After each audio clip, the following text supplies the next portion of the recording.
Tu te sens parfois submergé par tes émotions, de la colère, de l'anxiété, de la peur, et tu ne sais pas comment faire. Aujourd'hui, dans cette vidéo, on va voir comment réguler ces émotions négatives. Les émotions, elles sont inévitables. Notre vie est faite d'émotions. Quand on a l'impression qu'on n'a pas des émotions, c'est simplement parce qu'on ne sait pas les écouter. Et le problème, c'est qu'on pense qu'il y a des émotions négatives et des émotions positives. Or, toutes nos émotions, elles sont utiles.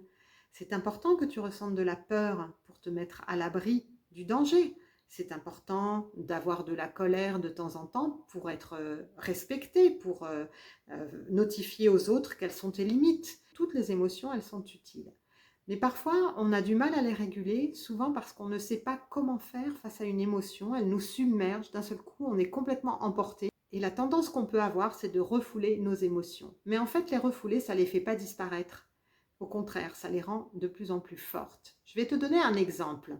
Tu as un collègue qui te fait une petite remarque à la machine à café. Et toi, tu te dis que ça va passer. Bon, je dis rien. Allez, je me tais.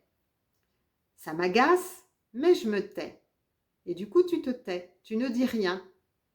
Et puis, les jours passent et tu ressasses ce que cette personne t'a dit à la machine à café. Et du coup, tu le croises une nouvelle fois, puis il te fait une deuxième petite remarque et tu dis rien. Et au bout du compte, à un moment donné, tu vas hurler sur cette personne. Pourquoi? Parce que tu n'as pas su écouter ton agacement et que du coup, s'exprime de manière très colérique.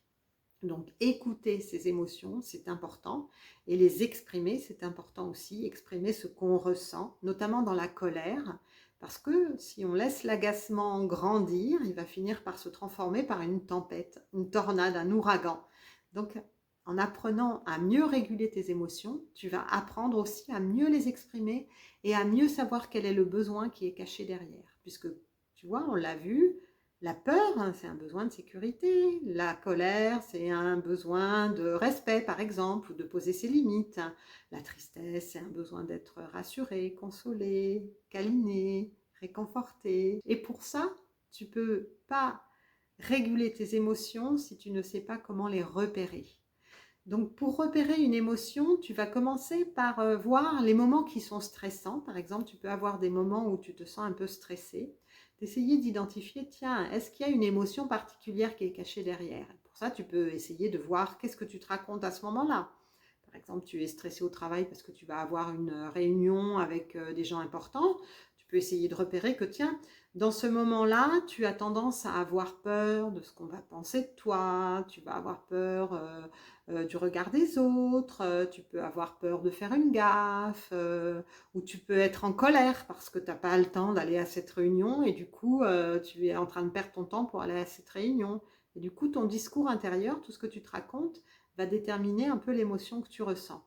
Et une fois que tu as identifié cette émotion, tu peux te le dire intérieurement. Tiens, là, je ressens de la colère, de la peur, de la tristesse, de l'inquiétude, de l'angoisse, du tracas. Enfin voilà, de nommer un peu cette émotion. Une fois que tu as repéré quelle émotion était présente, tu peux explorer quel est le besoin qui est derrière. Par exemple, si tu as besoin d'être rassuré, imagine que tu as cette réunion qui va se dérouler là, tu ne sais pas trop comment faire, tu as peur de faire une gaffe, tu as peur de dire quelque chose de travers. Ok, en explorant les pensées que tu avais, tu as remarqué qu'il y avait cette peur. Donc tu es capable de te dire, ok, là j'ai peur. J'ai peur pendant cette réunion qu'il y ait quelqu'un qui me pose une question à laquelle je ne sais pas répondre. Et du coup, tu vas pouvoir te demander comment je peux nourrir un besoin d'être rassuré. Là, tu as besoin d'être rassuré. Donc, quelles sont tes possibilités? Quelles possibilités tu as d'être rassuré? Dans ce cas précis, tu pourrais demander à la personne qui organise la réunion exactement comment ça va se passer. Est-ce qu'il y a des moments où il va y avoir des questions? Quelles sont les questions qu'on peut te poser? Tu peux préparer un petit peu plus la réunion sans le faire à l'extrême. Il ne faut pas que ça t'amène à être débordé, mais tu peux te dire, bah, tiens, je peux me poser la question. Quelles sont les questions qu'on pourrait me poser pendant cette réunion? Tu peux demander à quelqu'un de t'aider. Tiens, voilà, je suis en train de préparer cette réunion. À ton avis, quelles sont les questions qu'on pourrait me poser pour que tu évites de te retrouver déstabilisé? Et puis après, tu peux aussi accepter que tu vas peut-être être déstabilisé, que tu vas peut-être être déstabilisé et que tu ne sauras pas répondre à toutes les questions. Donc, pour chaque émotion négative, pour réguler vraiment tes émotions négatives et apprendre à mieux les gérer, tu peux vraiment passer par ces étapes de réfléchir à quelles sont les pensées que tu as en ce moment, quand tu as des moments stressants, quelles sont les pensées qui sont les plus présentes, qu'est-ce que tu te racontes en fait à ce moment-là, pour identifier quelle est l'émotion qui est derrière. Tiens, là, je remarque que j'ai de la peur, je remarque que j'ai un peu de colère ou d'agacement. Et puis, du coup, tu vas pouvoir après réfléchir. Cette émotion, elle est la manifestation d'un besoin. Là, j'ai besoin d'être rassurée dans cette situation. Là, dans cette situation, j'ai besoin d'être respectée par mon collègue qui me coupe la parole. Qu'est-ce que je peux faire? Comment je peux faire pour manifester ce besoin? Et de voir avec quel mot tu vas utiliser pour dire à ton collègue, par exemple, qu'il arrête de te couper la parole. Tu pourrais lui dire, bah, écoute, s'il te plaît, est-ce que tu pourrais me laisser finir? Ce serait vraiment gentil si tu pouvais me laisser finir.